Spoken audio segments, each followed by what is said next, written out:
Bismillahirrahmanirrahim. Assalamualaikum warahmatullahi wabarakatuh.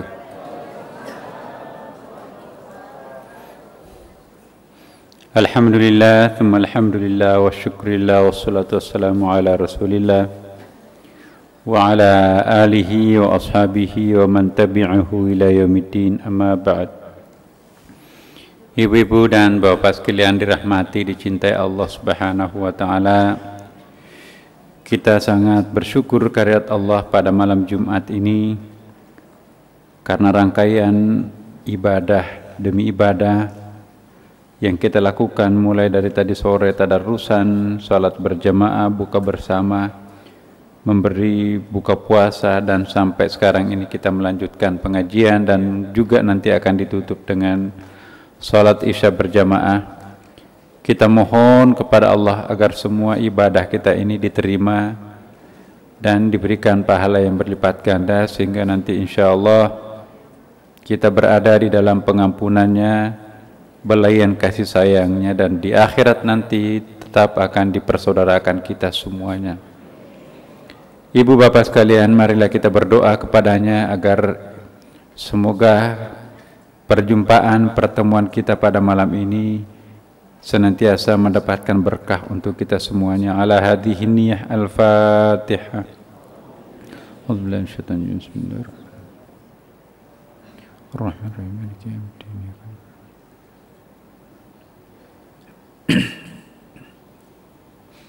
Ibu bapak sekalian, minggu yang lalu kita sudah membahas sedikit memperkenalkan tentang model kajian kita pada hari malam Jumat ini. Biasa diistilahkan dengan pengajian tasawuf, tapi di tempat lain disebutkan dengan irfan. Jadi irfan dan tasawuf sesungguhnya itu punya persamaan. Kalau saudara-saudara kita dari kalangan Syiah biasa lebih familiar dengan istilah irfan. Kalau di kalangan Sunni lebih dikenal dengan konsep ma'rifah. Jadi ma'rifah biasa juga disilahkan dengan tasawuf. Yang kita di Sunda Kelapa ini lebih sering digunakan istilah tasawuf, tapi sesungguhnya aslinya atau pengertian dasarnya sama, yaitu kita ingin mendalami lebih luas tentang hakikat keberagamaan kita, ya, tidak hanya di dalam level-level satu jurus seperti fikih. Bapak Ibu sekalian, di pengajian kita di sini mencoba untuk mengembangkan makna-makna yang lebih luas daripada sekedar yang konvensional selama ini. Minggu lalu juga kita pernah membahas jangan hendaknya kita terbiasa dengan pengertian-pengertian standar. Sudah waktunya kita memasuki pengertian-pengertian yang lebih advance, apa itu? Lebih mendalam. Karena kalau kita hanya membiasakan diri dengan pengertian-pengertian standar, memang gampang difahami, gampang dicerna, tetapi sesuatu yang sangat complicated dijelaskan dengan penjelasan yang sederhana, itu artinya akan terjadi reduksi. Menyederhanakan sesuatu yang sangat sulit itu akan mereduksi. Apa itu mereduksi? Ya, menyederhanakan. Contohnya, yang paling sederhana, kita akan mengambil suatu gambar. Ingat waktu saya masih kecil, Ya namanya potret itu ada potret hitam putih kan Bapak Ibu. Memang gampang tuh. Tapi segala sesuatu yang gampang, maka yang kita akan peroleh hanya hitam putih. Kita perlu meningkatkan pengertian kita terhadap sesuatu yang memang lebih berat untuk kita tangkap dengan menambah sedikit kualitasnya yang disebut dengan potret yang color. Jadi tidak lagi hitam putih tapi sudah color, berwarna. Wah, kalau ada foto berwarna pasti mahal dulu Bapak Ibu sekalian. Mana yang lebih jelas antara hitam putih dan color? Tentu lebih jelas color. Tentu color ini juga belum bisa menerjemahkan keseluruhan dari gambar itu. Nah, sekarang muncul apa yang disebut dengan kamera video. Jadi sudah bergerak. Mungkin dulu bergeraknya patah-patah, ya mungkin juga soundnya, suaranya tidak jelas. Tapi sekarang sudah, bahkan sudah ada gambar yang 4 atau 3 dimensi Bapak Ibu sekalian. Seperti betul-betul kenyataannya itu hidup. Jadi kalau kita melihat film 3 dimensi, 4 dimensi, orang itu berjalan di depan kita, bukan lagi di dalam kotaknya monitor itu. Ini masih dimensi biasa ini. Kalau 3 dimensi, apalagi pakai laser, ya kita bisa berjabat tangan dengan gambar yang ada di situ. Jadi saya nggak tahu nanti kecanggihan apa lagi sesudah itu. Ya. Mana lebih jelas antara hitam putih dengan film 3 dimensi? Pasti lebih jelas 3 dimensi kan? Nah, mana lebih jelas antara pemahaman kita tentang agama Islam dengan hitam putih atau pemahaman kita lebih mendalam sudah sampai kepada video 3 dimensi? Tentu yang 3 dimensi. Message-nya jangan berhenti untuk memahami sesuatu, tidak berhenti hanya pada gambar hitam putih, tapi kita harus menangkap dengan gambar yang aktif. Ya. Contohnya, saya pernah menggambarkan tentang wudhu Bapak Ibu sekalian. Selama ini kita berwudhu dengan cara fikih. Iya kan? Cara fikih itu seperti apa? Pokoknya kamu gak sah wudhunya kalau ada kuteks menutupi pori-pori, terlalu tebal cat alisnya, black shadow-nya itu kalau sampai tertutupi pori-pori tidak sah wudunya. Itu sampai sejelimet itu fikih. Ibu-ibu memasukkan benang, dulu kan sistemnya pakai jarum ya untuk menjahit itu. Yang punya mesin jahit itu orang kaya. Sekarang nggak ada yang mau punya mesin jahit.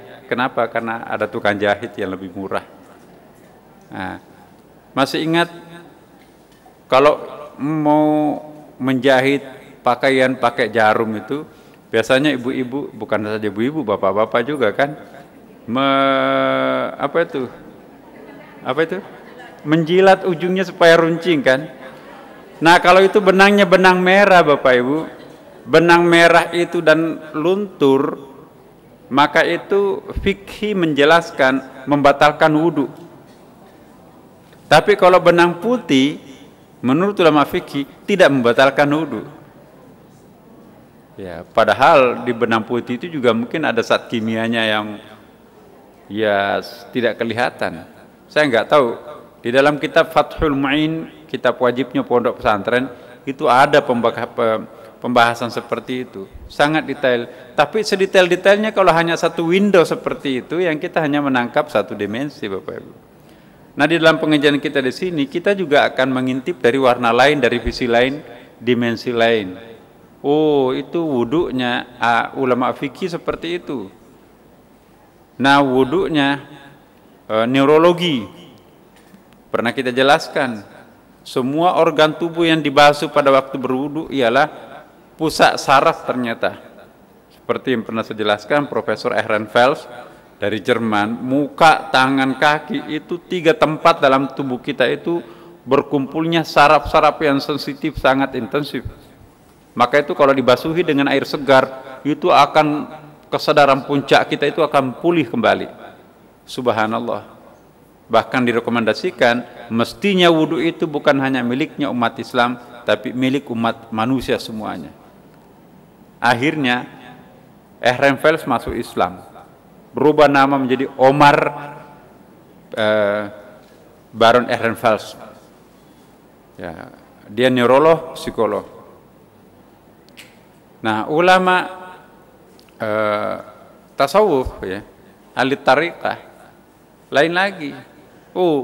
Yang basuh pada waktu kita berwudu itu ialah organ tubuh yang paling sering berdosa. Memang anggota badan kita yang dibasuh air wudu itu ialah organ tubuh yang paling sering berdosa. Daerah muka di sini. Berapa orang yang korban setiap hari pada mulut ini? Apa yang pernah dikunyah, dimakan? Siapa yang pernah dihujat? Siapa yang pernah diomongin mulut ini? Maka itu harus berkumur-kumur supaya dosa kecilnya itu dibersihkan. Ya. Datang ulama tarekat. Ya. Bukan hanya itu.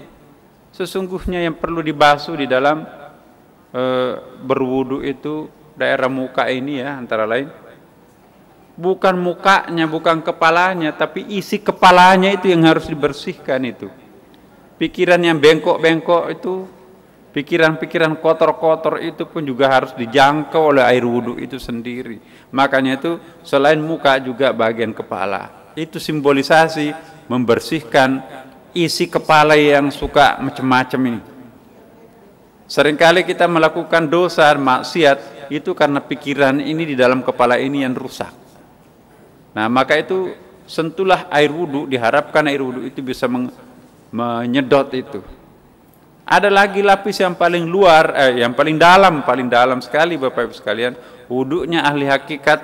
Kenapa harus membasuh muka, mata? Karena bagi kita yang dianggap dosa itu melihat aurat, bukan?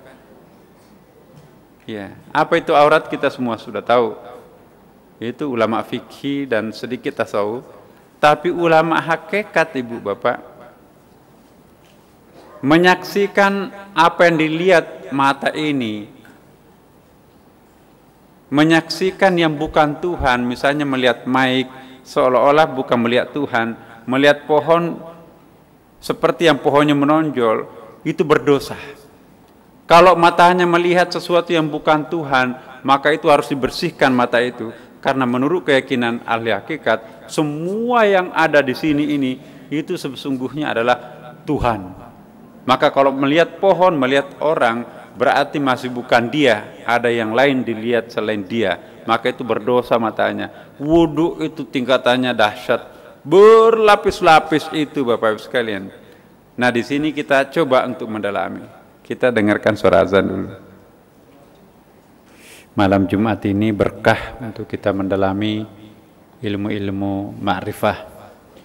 Jadi bagaimana mengembangkan wawasan, itu bagian yang sangat penting di dalam hidup kita Bapak Ibu sekalian. Kebenaran itu bukan hanya satu. Kebenaran bagi manusia itu berganda. Walaupun di mata Allah kebenaran adalah tunggal. Kita tidak berhak untuk mengatakan ini yang paling benar, ya, yang lainnya salah. Apalagi kalau nggak jelas kriterianya dalam Quran. Kita hanya menafsirkan. Yang menentukan, yang maha memahami adalah Allah dan Rasulnya. Kalau Rasulullah mubayyan, memberikan penjelasan terhadap Quran. Jadi penjelasan Quran terhadap ayat itu bagian yang tak terpisahkan dari ayat itu. Seperti kalau kita di Indonesia, undang-undang itu biasanya kan ada penjelasannya kan Bapak Ibu.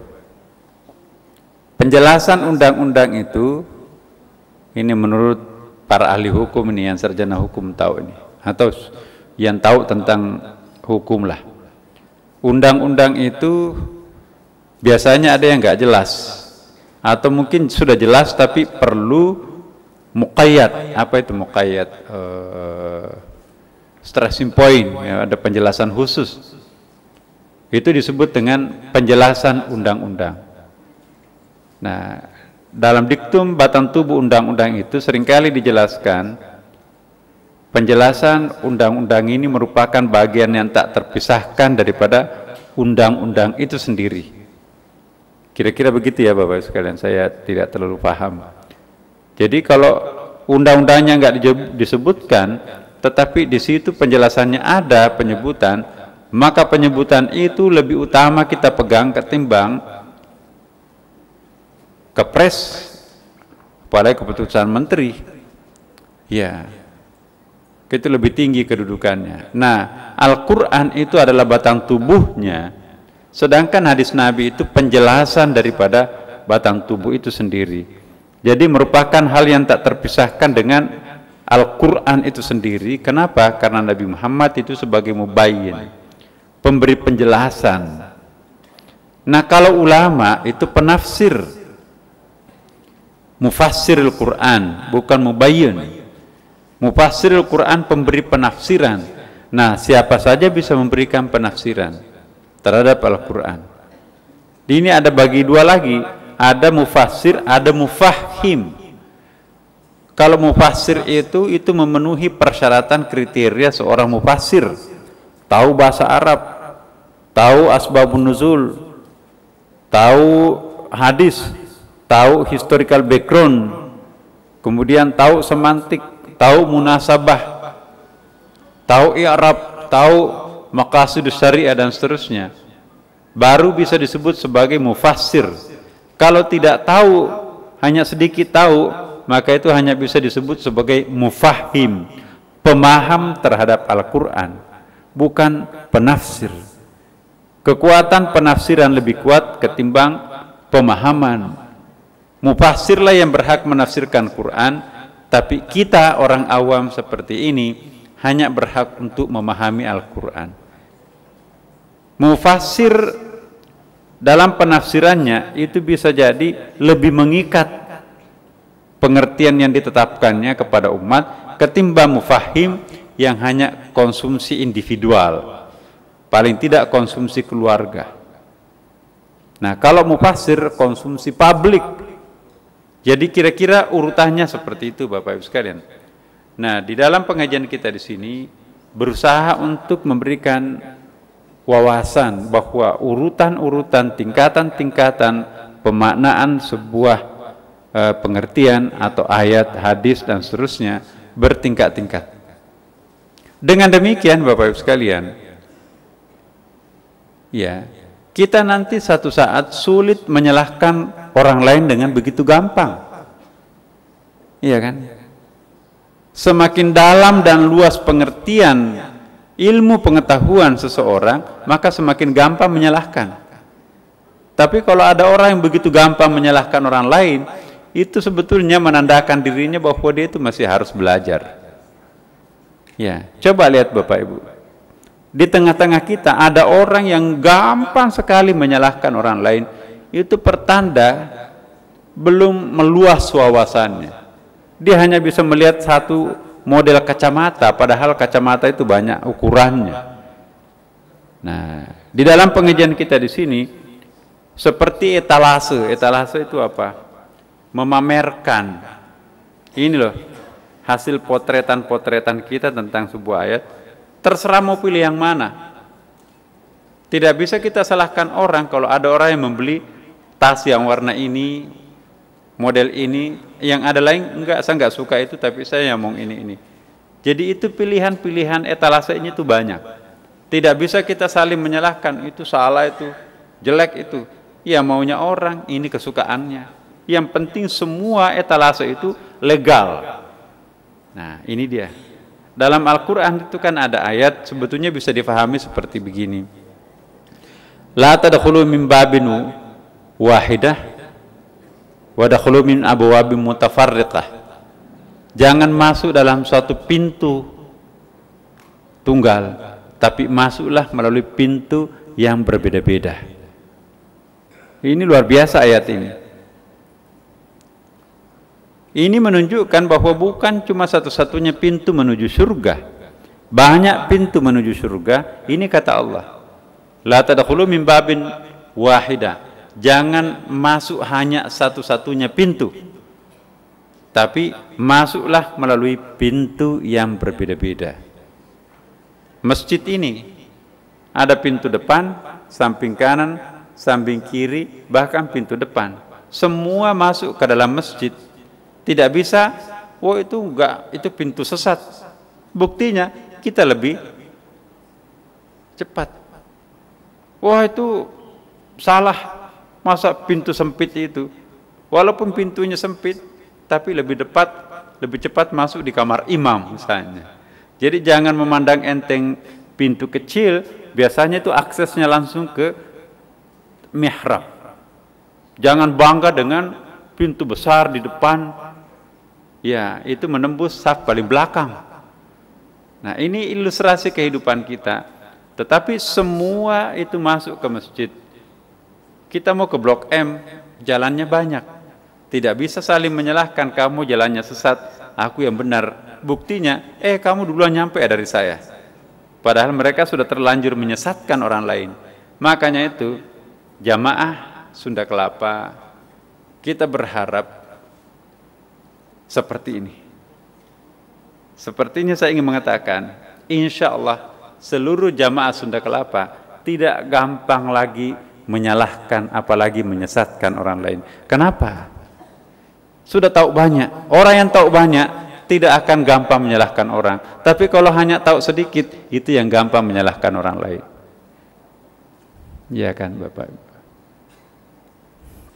Nah Bapak Ibu sekalian,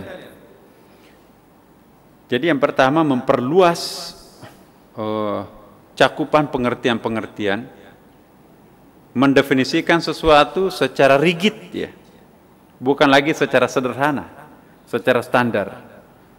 Saya sampaikan minggu lalu juga seperti ini, tapi saya ingin menyampaikan sekali lagi, sebab ini sangat basic. Kami sudah siapkan sebetulnya materi malam ini, tapi mungkin ada di antara kita yang tidak datang minggu lalu.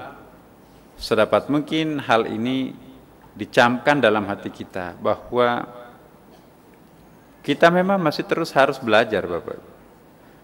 Wah saya kan sudah tua seperti ini. Tidak. Kata Rasulullah, tuntutlah ilmu itu mulai daripada ayunan sampai kepada liang lahat. Ya. Hitung-hitung Bapak Ibu, orang tua yang sudah pensiun masih terus belajar itu akan menunda masa kepikunan. Orang yang tidak pernah pikun ialah orang yang melatih terus-menerus batang sel-sel sarafnya. Pernah kita gambarkan di sini kan di atas itu bahwa otak yang tidak pernah dipakai itu putus, itu kayak benang itu putus, yang nggak ada konektinya lagi dengan sel-sel saraf yang lain. Kalau sudah terlalu banyak benang-benangnya yang putus, itulah yang disebut dengan pikun, sedikit lupa lagi. Dia kenal wajah tapi lupa nama. Nomor telepon rumahnya sendiri dia nggak hafal. Dia hilang. Tadi saya baca di koran, ada orang yang hilang di pekerangannya sendiri. Keterlaluan itu. Hilang, mana rumah saya? Padahal di pekerangannya itu kan. Nah, kenapa? Itu pasti jarang ke Sunda Kelapa. Orang yang sering ke Sunda Kelapa itu tidak akan pernah pikun Bapak Ibu sekalian. Kenapa? Materi yang dikaji di sini memeras otak, itu olahraga otak itu. Apalagi malam Jumatan ini ngomong apa ini Pak Nasar ini. Ya, dimiring-miringin sedikit kepala belum paham. Tunduk-tundukin juga enggak paham. Ya. Ya Bu ya. Jadi insya Allah Bapak Ibu sekalian, umur boleh 80 tahun tapi kalah dengan anak SMP, SMA itu. Ya. Insya Allah kritis itu. Kenapa? Karena kita selalu olahraga otak. Dan ketahuilah Bapak Ibu sekalian, di masjid kita di Sunda Kelapa yang tercinta ini, kita bukan hanya olahraga otak, Tapi juga ada yang namanya olahraga spiritual. Kan ada olahraga badannya, ada olah otak, ya, ada olah batin. Nah, olah batinnya itu seperti ya mendengarkan suara azan dihayati, salat berjamaah, ya kan, dipimpin oleh imam kita yang sangat fasih, hafid lagi kan. Di rumah belum tentu kita bisa diimami oleh orang pilihan seperti ini. Dengarkan suara azan. Subhanallah. Itu olah batin namanya.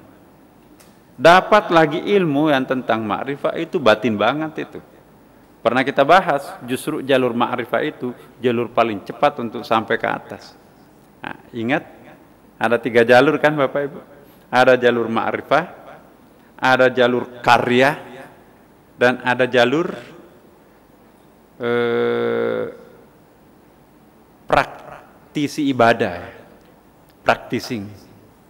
Dan yang paling cepat itu adalah yang makanya ditaruh paling atas, jalur ma'rifah. Dan orang bisa ketiga-tiganya sekaligus.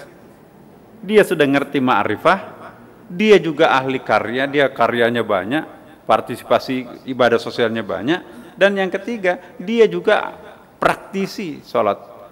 Sudah puasa Senin Kamis, itu praktisi banget itu. Sholat tahajud lagi. Jadi sudah dia pegang ma'rifah, dia sudah ahli karya, dia juga ahli ibadah.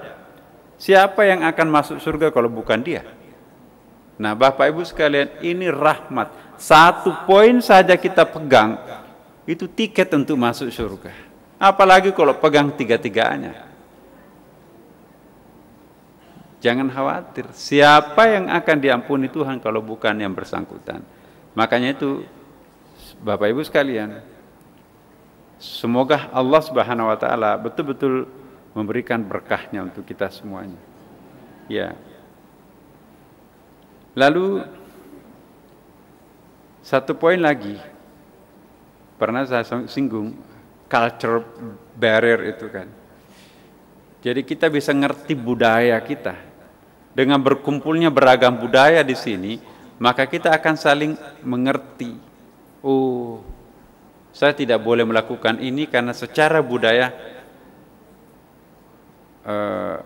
Jawa misalnya, ini enggak etis. Oh, saya tidak boleh begini karena secara budaya Batak, ini enggak bagus. Saya tidak boleh seperti ini karena secara budaya Bugis ini gak bagus. Ya. Jadi kita bisa saling memahami konsep budaya masing-masing yang membentuk alam bawah sadar kita. Kalau kita tidak pernah bergaul, tidak pernah berjamaah, maka kita hanya tahu budaya kita sendiri, tidak tahu budayanya orang lain. Sehingga orang seperti ini cenderung untuk hidup dalam penuh penyesalan. Orang yang hidup dengan penuh penyesalan itu neraka sebelum waktunya Bapak Ibu. Misalnya, saya ingin bertanya kepada ibu-ibu duluan ya. Apakah salah kostum dalam sebuah acara enak enggak Ibu? Ya. Acara takziahan ya. Masa dia pakai pakaian minim? Akhirnya apa aja di situ, duduk di belakang kursi orang. Kok kenapa duduk di belakang kursi? Orang pakai hitam, pakai menutup aurat semuanya. Dia setengah telanjang. Ini bukan pesta ulang tahun. Salah kostum. Akhirnya apa? Duduk di belakang sekali itu. Mau pulang nggak ada yang nganter. Jadi serba salah. Jadi kalau kita sudah ngerti budaya orang dan semakin banyak budaya kita tahu, maka semakin lega hidup ini, kurang penyesalannya hidup ini. Ya. Jadi apa yang tidak disenangi oleh orang, akhirnya kita sudah tahu, oh ini, saya tidak boleh seperti ini, karena orang lain tidak senang. Walaupun menurut kita itu bukan pelanggaran, tetapi menurut orang lain itu sesuatu yang aib. Nah, ini culture barrier. Di samping itu juga, yang keempat, di tempat kita ini juga mengenalkan contoh-contoh Bapak Ibu. Ada al-amsal. Amsal, apa itu artinya amsal? Perumpamaan-perumpamaan. Perumpamaan yang kita tawarkan di masjid ini, supaya tidak kontroversi, saya lebih memilih kisah-kisah Al-Quran. Karena kalau saya memilih misalnya Wali Songo, ya, mungkin ada kontroversinya bagi golongan tertentu. Oh, itu memitoskan, memuja-muja Wali Songo. Tapi kalau nabi-nabi yang saya sebutkan, nggak bisa, karena itu Qur'annya ada kan. Walaupun kita tahu bahwa kearifan lokal itu juga banyak. Nah, setelah kita mencontohkan kisah-kisah dalam Quran, nanti satu saat kita juga akan merujuk kepada kearifan-kearifan lokal. Menurut hemat saya, Bapak Ibu sekalian, sesungguhnya tidak ada kearifan lokal. Asal namanya kearifan, itu pasti universal. Kearifan lokal apa sih? Kearifan lokalnya orang Jawa, misalnya, dia tuh tidak boleh lebih tinggi voice suaranya daripada para seniornya. Itu kearifan lokal. Tapi bukankah ini juga kearifan universal? Bukankah ini juga kearifan Islam? Jadi kearifan lokal itu kompatibel dengan Islam.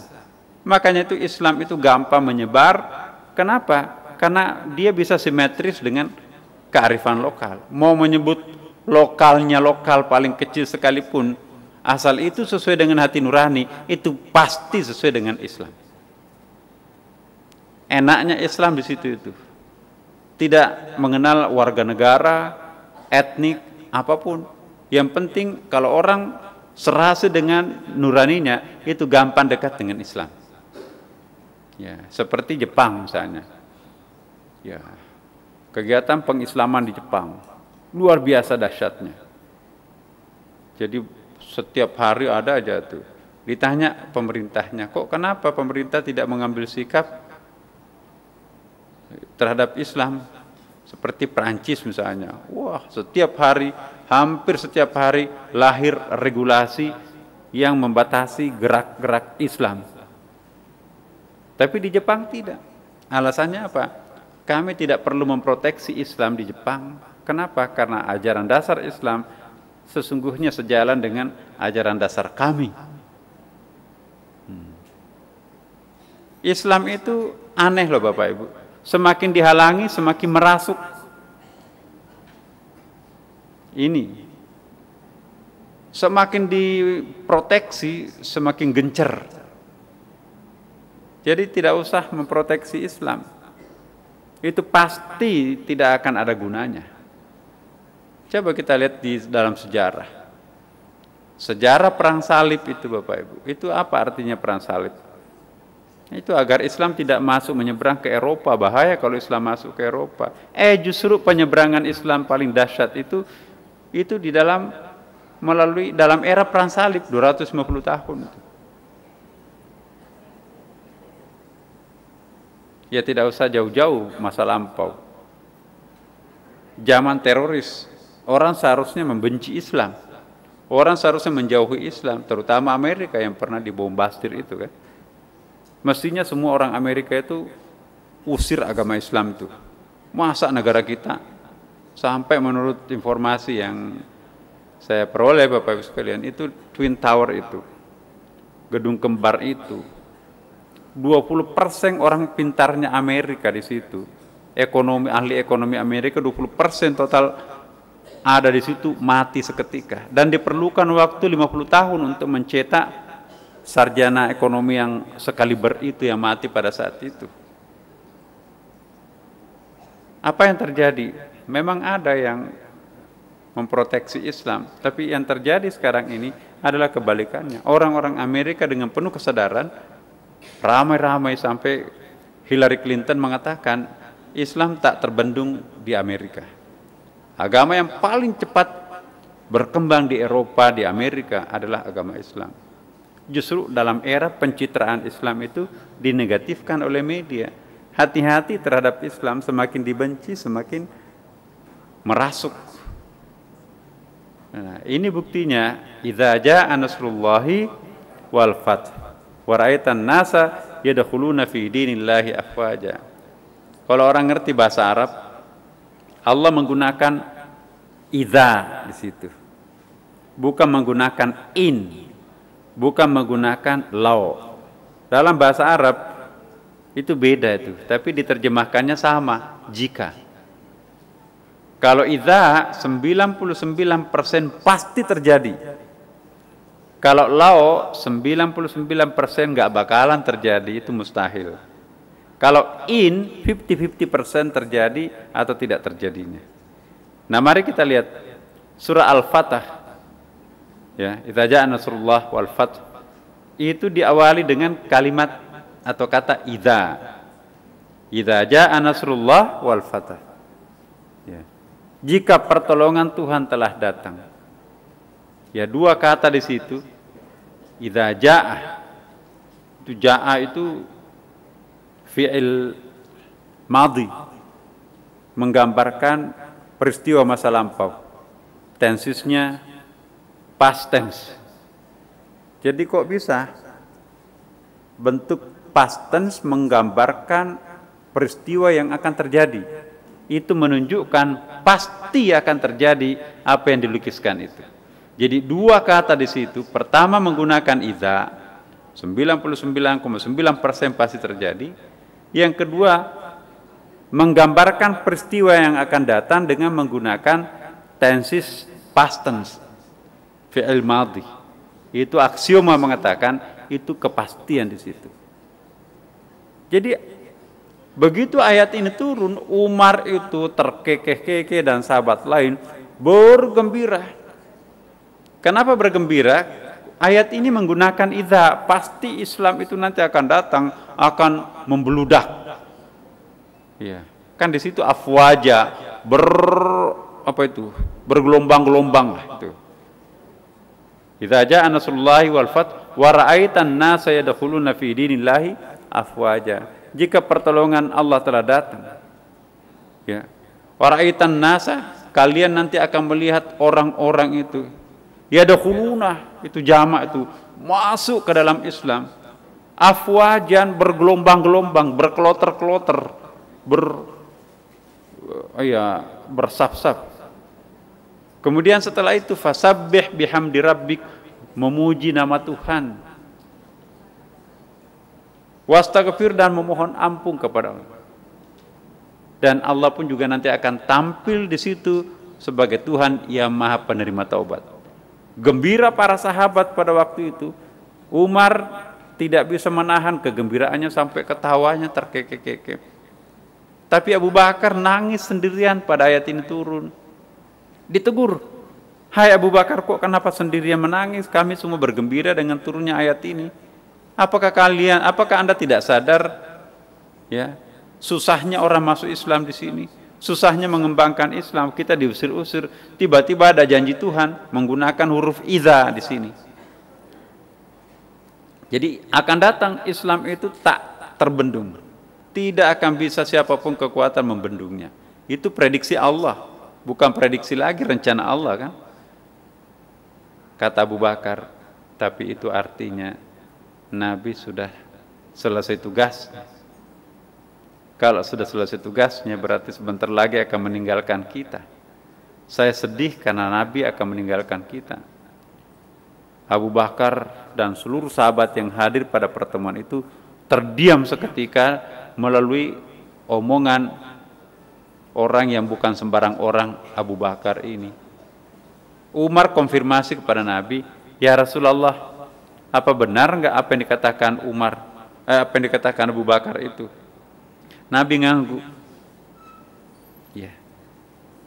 Begitu mengangguk Nabi, seluruh sahabat yang hadir pada pertemuan itu nangis terseduh-seduh.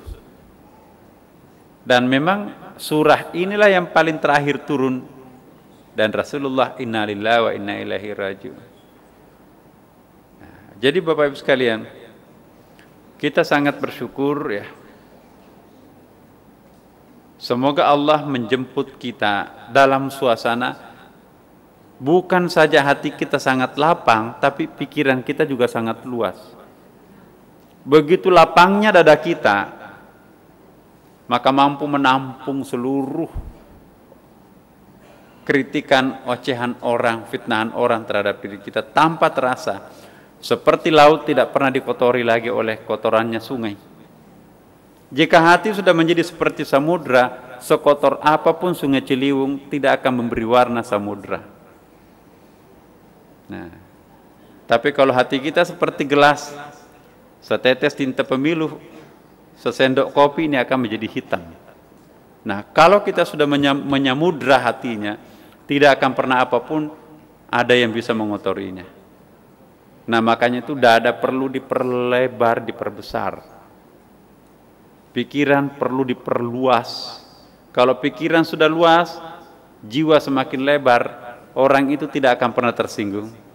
Orang itu tidak akan pernah kecewa lagi. Orang itu tidak pernah sakit hati lagi. Orang itu nggak akan pernah berdendam, berbalas dendam lagi. Dan orang itu nanti akan selalu tersenyum. Kenapa? Dia meminjam mata Tuhan untuk melihat, mendengar dengan menggunakan telinga Tuhan, panca indera Tuhan yang digunakan untuk mengindra sesuatu sehingga tidak ada yang buruk, semuanya indah kelihatan.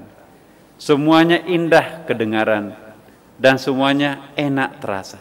Kenapa? Karena kita sudah berduplikasi dengan indera-indera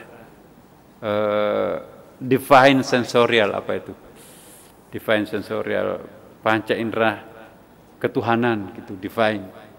Nah, kita inginkan seperti ini Bapak Ibu sekalian, maka insya Allah inilah nanti yang akan mendapatkan predikat husnul khatimah. Semoga, saya ingatkan lagi Bapak Ibu sekalian, malam Jumat ini jangan absen untuk salat tahajud.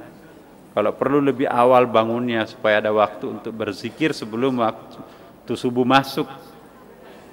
Jangan bangun jam 4 ya, kejar-kejaran rakaat salatnya belum selesai, witirnya belum jadi, sudah azan. Jadi nggak usah salat witir lagi kalau sudah azan Bapak Ibu sekalian. Makanya itu bangun jam 2.30 ya, atau jam 2. Ya nikmati salat sunat tasbih, salat sunat tahajud, kemudian juga dirangkai dengan zikir-zikir. Sambil menunggu waktu subuh, insya Allah sepertinya kita lebih dekat dengan Allah Subhanahu wa Ta'ala. Demikian Bapak Ibu sekalian, kita ketemu nanti pada waktu akan datang. Semoga Allah memaafkan dan memberi rahmat kepada kita semuanya. Al-Fatihah.